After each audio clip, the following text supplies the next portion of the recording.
These are the 3 things that I would add to the ABRSM piano exams, as I believe these are vital in the process of learning and improving your piano playing. The first thing I would add is more support and a build-up to the melodic repetition question in the oral exams. When I was practicing these questions for my grade 7 piano exam in school, I didn't see the point in them and how I could use the skill in playing.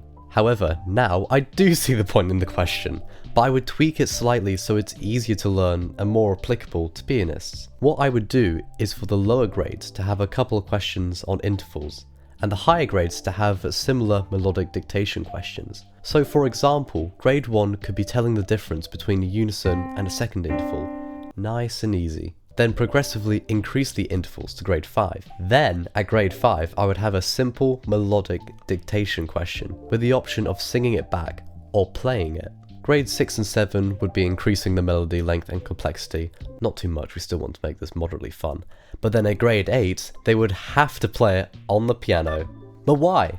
Because in jam sessions, improvising and transcribing music, this skill is extremely useful. You're able to listen to someone else playing and join them in real time, or listen to a song and instantly understand, play, and learn the melody. I'm currently working on this skill, and only recently I'm starting to feel like I have some competency in hearing melodies and playing them back straight away. So I believe developing this skill early on in the exams will greatly benefit piano players, as will this next suggestion. Improvising. It's not exclusive to crazy jazz people, it's inclusive to every genre.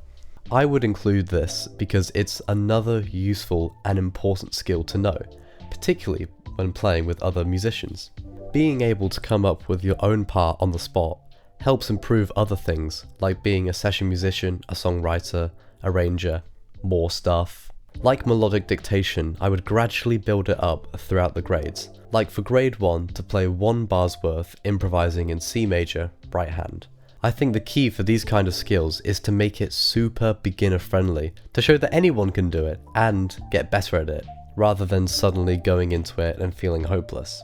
Also, it pairs very nicely with melodic dictation, because you can listen to what people are playing or singing and have an idea of what the key is, what the chords are, what the melody is doing, and then you can play with them using your improvising skill. The two go hand in hand very perfectly. To conclude, it's just plain cool. The last and most important part I would add is the knowledge of the Alexander technique, aka healthy technique. I'm currently having to relearn how I approach the piano because I keep getting pain in my hands and wrist, which isn't fun.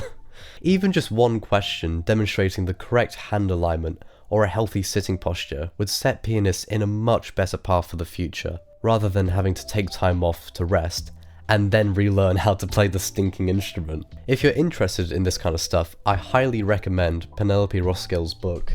Oh my god.